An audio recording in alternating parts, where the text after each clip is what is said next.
Demak, qaranglar. 8-tipda 3-masala. Mana bunaqa deyapti shartda.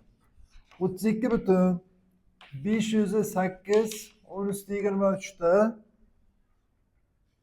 atom saqlagan olyum hosil qilish uchun qisqartiraman. Hosil qilish uchun tarkibida 28,896 ko'paygan 10 usti 23 ta SO3 ta atom tutgan ekan, qolib ketdi. Atom tutgan SO3 suvda eritildi.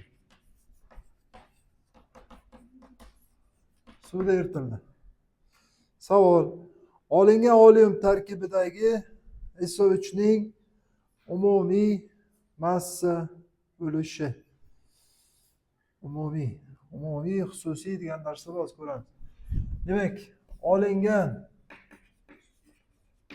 olyum tarkibidagi SO3 ning umumiy foiz konsentratsiyasi. Savol tushunarli? Demak, qaranglar.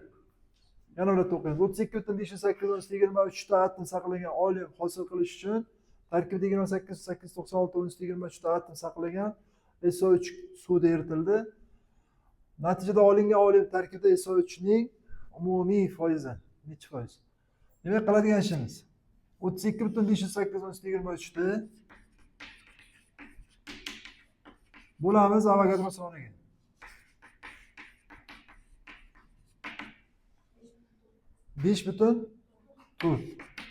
5,4 mol atom bu olyum tarkibida. Mana shuncha atom. Ikkinchi ish. 28,896 10 usti 23 ni bo'lamiz 6,2 10 usti 23 ga. 4,8. Xo'p. Bu nimaning tarkibida? SO3 tarkibi. Endi qaranglar. Bir molekula SO3 da nechta atom bor? 4 ta. Demak, 4,8 mol atom SO3 necha mol SO3 ga teng? So'rashimiz. 1 ya'ni qaranglar. Bir molekulada 4 ta atom.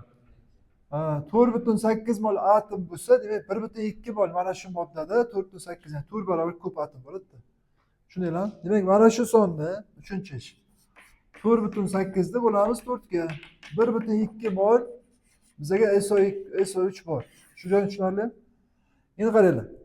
5,4 mol atom saqlagan olyum hosil bo'ldi. Qachonki biz 4,8 mol atom saqlagan SO3 ga nima qo'shganimizda? Suv qo'shganmiz. Demak, suvda atomlar soni 5,4 minus 4,8. 0,6 mol atom hisobiga suv qo'shildi. To'g'rimi? Bir molekula suvda necha mol atom bor? Nechta atom bor? 3 ta. Endi 1 molida 3 mol atom, to'g'rimi? 0,6 mol atom saqlagan suv necha mol bo'ladi? 0,6 ni bo'lamiz 3 ga. Necha? 0,2 mol. Demak, qaranglar. Bizning qo'limizda 1,2 mol SO3 bo'lgan. To'g'risizmi? Uni ustiga biz 0,2 mol suv qo'shganmiz. Ikkalasi reaksiyaga kirishgan. Demak, suv bilan SO3 reaksiyaga kirishadi, sulfat kislotaga o'tadi, to'g'rimi? 1 ga 1 kirishadi. 0,2 moli buni 0,2 molni olib ketadi. Bundan ham 0,2 mol chiqadi. To'g'rimi? 6-ishda yozamiz. Demak, bizda sulfat kislotadan 0,2 mol hosil bo'ladi. SO3imiz necha mol edi? 1,2. Shundan necha mol ketdi? 0,2. Qancha SO3 qoldi? 1 mol qoldi. Oxirgi formulani so'rasa 1 ga 5 mol nisbat. Nimani so'ragan? SO3 ning umumiy. Bu yerda bitta narsa bor-da. Xususiy bor, umumiy bor. Oldingi tushunchalik ekan. Juda oldin shunaqa ishlanardi. O'shandan bitta eski savollar chiqdi-da. Xususiy deganda mana shuni o'zini umumiyga bo'lamiz. Umumiy deganda menimcha mana buni ichidagi SO3 ham olinadi-da. Hozir mana ikkala usulni ham ko'raylik. Qaranglar. Ma'lum massasi 16, Buni massasi 98 mi? 98 bo'lsa 114 ga ko'paygan 100. 98 yo'q, xato bo'ldi. Xato bo'ldi.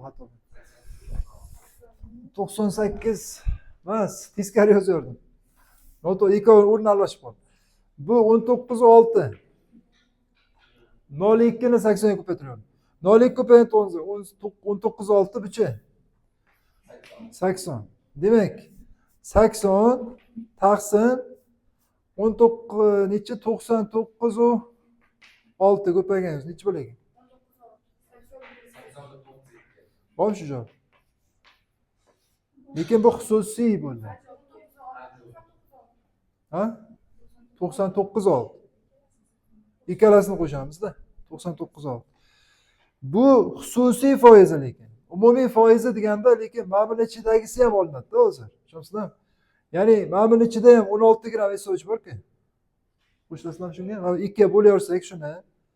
SO3 bor, suvi bor-ku, to'g'ri? Bu yerda 16 gram yana qo'shimcha SO3 bor-da. Shuning uchun agar umumiysi juda oshib ketadi lekin 96 bo'lib qoladi. Ya'ni mana bu yerda 80 bor, buning ichida yana nechi bor? 16 bor. Jami nechi bo'ldi? 96. 96 endi bo'linishi kerak 99.6 ga. Bu yerda juda katta foiz chiqib ketadi. 96 yu 34. Umumiy deganda mana shu bo'ladi. Mana bu xususiy foizi, ya'ni o'zi SO3 da o'zi xususiy.